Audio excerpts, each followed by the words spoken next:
Hey, what's up, everybody? Welcome back for some Loud Thumbs news with Nick, and I am Nick, and we're gonna go over the news for Friday, January 26th, and go not too deep today. Like we're gonna take it easy. It's Friday, right? It's the end of the week. We're just gonna kind of chill and end it out and be done with it.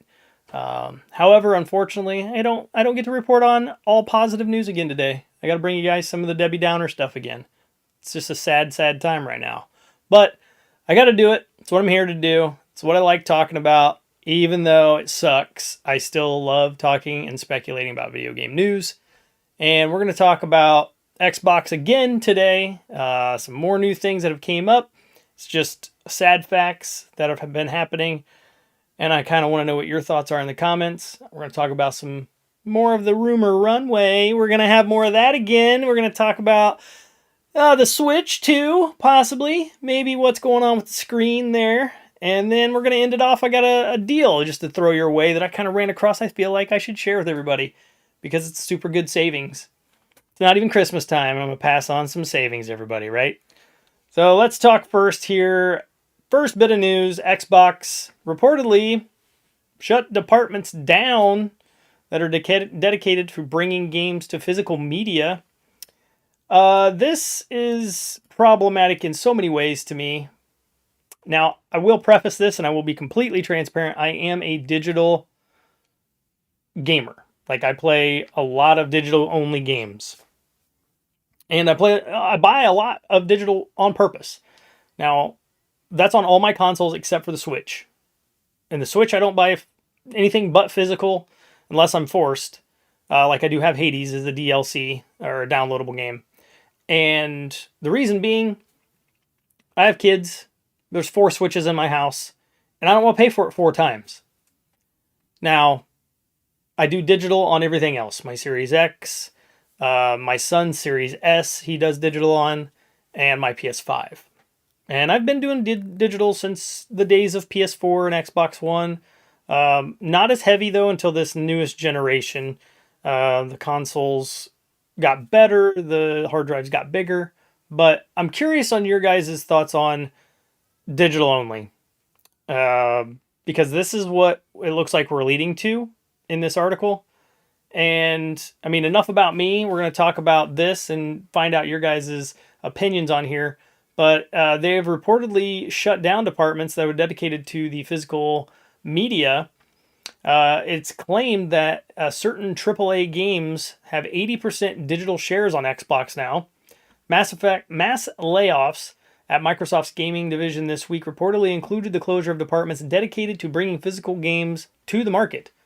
On Thursday, the company said to lay off, which was yesterday, reported on this, they laid off 1,900 staff members across Bethesda and Xbox and Blizzard, along with Activision.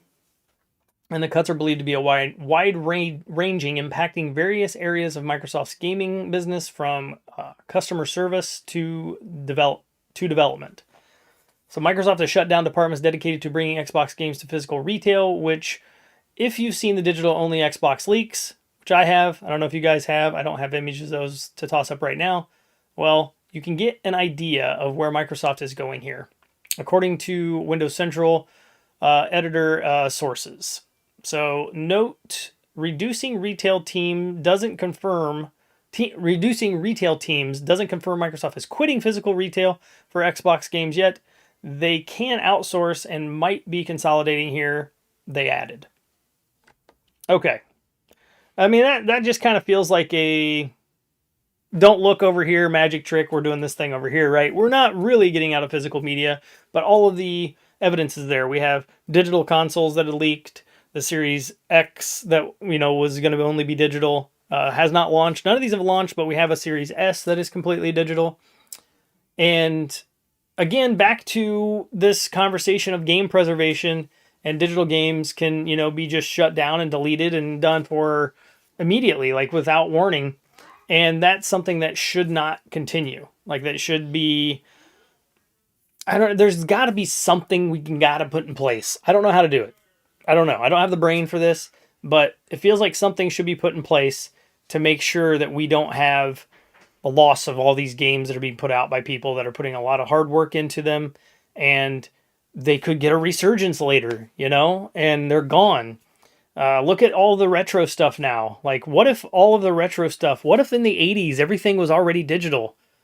None of us now would be even playing those games without a way of keeping them available. But we're able to go buy those cartridges and still share those games and still play those consoles because they were physical. And that bothers me, at least. Bothers me quite a bit because I want to still be able to play these games. I understand when I'm buying a digital title, and hopefully all of you guys understand, when you buy it, you're kind of just renting it forever with stipulations. You don't own it. You spend the money on it. You enjoy it as long as you can enjoy it. And then if they shut it down, they shut it down. If not, then you can still play it. But, we lose games like this for many reasons. It's a big reason why I'm not a huge fan of games as a service model, because without the servers, the game doesn't exist. Now, that sounds like me talking out of both sides of my mouth, because I'm like, well, you're a digital guy, then you should be okay with that. Well, the difference is I'm a digital guy, but I want those games to stay valid forever. Like, always be able to be downloaded, be able to be saved to my hard drive, be able to be kept somewhere on just an external hard drive somewhere that I can just pop it onto my console back and forth with no internet needed. That's what I would rather have. These games as a service are a second tier of that, and I feel like that's just a little bit deeper in where they kill the servers and you lose the game. And another digital thing that's going on, no physicality to it. And that bothers me because I want to be able to play those games too. Like, I lost Anthem and I never got to finish Avengers because they killed the servers because the games were not supported by players. And it sucks. It sucks. And these games going digital now, it sucks. And part of the conversation I've been having earlier, I've been talking in the comments with you guys. Really appreciate you guys hitting up the comments and having conversations. I love those conversations. Good time. But hitting up the conversation in the comments was, a little bit from yesterday's news and where are we going with this? And then on my Discord channel, same thing, talking about the digital stuff. And I feel like it's all happening too fast. Back to that again. It's just, all of it is happening within the first month. It feels like, of Xbox finally owning Activision Blizzard and now having all of these studios under their wing. And we're losing all these things. Like, and things are changing so quickly and there's no warning. And I think this is going to lose a lot of customers for Xbox. Maybe even Microsoft. I don't know. There's a lot of PC gamers out there. We all buy Steam games. We have hundreds of thousands of them. And they're all digital games. You don't physically own those games.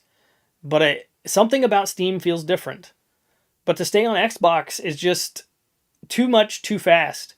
You're getting rid of people. Then you're getting rid of discs and the people that create those and put those on the market. And then next thing it is, you're getting rid of customers. And they're the ones you didn't want to get rid of. And how are you supposed to build a brand when you're just throwing out all these things at once? I don't know if they're just trying to rip the Band-Aid of all the negativity out at once so it's not peppered throughout the whole year. That has definitely ran through my mind. Is that a possibility? But I don't know. This one's a bit of a hot button. I want to get conversation going in the comments on this one as well. Physical versus digital is a giant conversation. I don't think you can please everybody in this situation. And we know where the world's leading. It's very much leaning into hard, like digital, go, go, go. And, it's all about the convenience. And I'm guilty of that. I like the convenience of just downloading it and go. I don't have to worry about being in stock or standing in lines or anything like that. And, how do you combat that? What do you do to fix those problems? It's tough. It's a tough conversation. But I want to talk about it. All you guys have just as much knowledge as me. Let's hit me up in the comments below. Let's talk. See what we got going on in video games in your guys' brain too. I want to hear about it. Let's move on here. We're going to talk about some Nintendo Switch stuff here. And this is exciting. I always love, the old rumor runway. I'm going with it. It's sticking around. I'm not getting rid of it. The rumor runway is all about it right now. And they are claiming, analysts are saying we're getting an 8-inch LCD with this. Now, it was already reported again, rumors, that we're getting an LCD on this, not getting an OLED on the Switch 2, which I know is kind of a hot thing as well. Feel like that is because of price. But, I mean, they're giving us a bigger LCD, so that's kind of a good way to meet in the middle, right? We're not going to have this smaller, 7.2 inch that we have currently. But it is stated here, the successor of the Nintendo Switch will have an 8-inch LCD screen and will be released this year, the claim states. Japan-based Omida analyst Hiroshi Hayashi says the next console will be the main reason for a doubling of shipments in amusement displays. In 2024, this is apparently going to be, it makes sense, they sold 100 million, but it's going to be one of the reasons that they're going to sell so many of these shipments of these displays. So according to Bloomberg, Hayashi is an analyst who focuses on small and medium displays and makes annual forecasts on their shipments based on checks and companies in the supply chain. So Hayashi is therefore well placed to have an understanding of the display market, lending extra credibility to his claim. If the claim of an 8-inch screen turns out to be true, it means the successor of the Switch will feature Nintendo's largest display yet. The standard Switch has an LCD screen and is a diagonal size of 6.2 inches, and the OLED is a 7-inch OLED screen.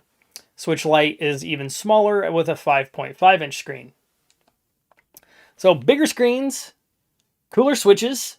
Who knows what it's going to do? Are we going to get 2 screens on it? Who knows? Maybe that could double the screens again and again. I really hope it's not 2 4-inch ones, right? That would not be good. That'd be a totally different system. But maybe it is. Maybe it's a foldable Switch and it opens into an 8-inch screen. I don't know. There's so many things we can talk about this and go down the old rumor runway on it. But I love talking about this kind of stuff. I'm definitely pumped for the Switch 2. I'm ready for it. It looks... it doesn't look... It's going to be like the next gangbusters. It's going to be the biggest thing again. It's going to go right back to what I said. You're not going to be able to find them. You're not going to be able to grab them and play them. So that part sucks, is hunting down the consoles physically, but the hunt can be fun too. So I gotta be honest. Like, there are times where you just hunt down whatever you're looking for and it's fun. And that, I don't know, there's just a bit of like energy behind it, right? But I'm excited about this. A bigger screen like this will be nice. It definitely means that the form factor of it's going to change. So are our current Joy-Cons going to work with it? Who knows? I don't know. I'm wondering on that. One of my biggest things that I kind of speculated on was they would keep it the same somehow, but we'd end up with 2 switches somehow, like a foldable Switch that folds over like a tent and has a screen on either side that we can lay down on a table and our buddies can, we can play on each side of it. That'd be kind of cool, but I don't think we'll get that for $400. So I think this $400 rumor, an 8-inch screen, it's LCD. I think all these things are lining up that we're going to get a very much like a more powerful version of what we've already seen. And there's a good chance we won't be getting the crazy Nintendo ideas that they always go, off to left field on. So I'm excited to see what happens. It's all about the rumors and the speculation, but it is fun to talk about it and see whether or not these come true. They're out here on the internet forever to find out, so we can always revisit to find out if we're right or not. But I'm excited about it. I want to Switch 2. I think it is going to be this year. I originally said that I think that they would announce it in March, and we would have it in our hands around September. Well, we'll see if that's the case or not. My original thought was it was going to be announced last September, and we would have it in our hands this March. So I'm going to push it out, right? But let me know what you guys think. Hit me in the comments below. Do you guys think this is awesome? Like, are we going to get this cool, amazing, 8-inch awesome Switch 2? Is it going to be worth the $400 to you to be able to play handheld on that size of a screen, as well as playing, what they say is PS4 and Xbox One quality games? I think it is. But I want to know from you guys. Talk games down in those comments as much as possible. Let's talk about it. So let me get into the last little bit of news here. It's not news as much as it is I want to just pass on a little bit of a cool, amazing idea. Deal, not idea. But you can pick up a 1 terabyte. This goes right along with our Switch conversation. A 1 terabyte Switch memory card right now for $53.99 on Amazon. Now, that'll also work on your Steam Deck and the ROG Ally we're mentioning here in the article. And this is from IGN.com. But I went ahead and threw it in the comments here, or in the description on YouTube. I'm not an affiliate. I don't get paid for any of this kind of stuff. I really don't even know how that works. So click on it. Go find that thing. Go get some money saved, because that's like half price or more. And I have one in mine, Switch, and one in my Steam Deck. And these things, a 1 terabyte, like life changing. It's absolutely ridiculous how much better it is feeling. Like the anxiety go away of like, am I gonna have enough space to download said thing? And we're all talking about digital games right now, so I kind of figured this is just like a little cherry on top. Yes, the digital world's not going anywhere. That's why we have these memory cards. That's why they exist. So we know digital's not going anywhere. We're gonna need to download games. We want to play games. You guys are watching because you like games. You like games on the channel. So go save some money. Go save enough to go buy you another game, right? If you had to buy this thing full price, it's definitely going to pay for another game. But yes, and it's a good quality one. I did some research on it, and yeah, it's made by Team Group Go, and it's an A1 micro SDX card. And it looks like it runs at the 100 megabits that is needed from everyone. This actually is 160 megabits per second read and 110 megabits per second write. So anything that's over 100, I know for the Steam Deck will pass, because the Steam Deck, when you put it in there, it does have to pass the old test that Valve has in there. Otherwise, it says nope, nope, nope. I made that mistake. I went cheap one time. I made that mistake. Don't make that mistake. Don't go like me. But that's it. That's some news for Friday, January 26th. News wrap.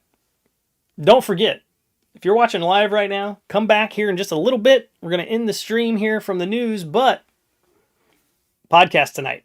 It's Friday. It's brouhaha night. We're going to crack a brew. We're going to talk some video games. We're going to talk with the loud crowd, all of you guys out there. So don't forget, Friday tonight, couple hour roughly. You should see notifications again, Twitch and YouTube, live, chatting. Come join us every week, Fridays, on the podcast. Chat's going. We want to get you guys in there, talk video games, have a great time with us. Let us know what you guys are drinking. So we always crack a brew and we talk video games. That's what we do. It's very simple. It's 2 things. So that's it for the news. I'm done. I'm out. You'll see me in a little while on the podcast. But until next time, remember, controllers need exercise too. So keep those thumbs loud.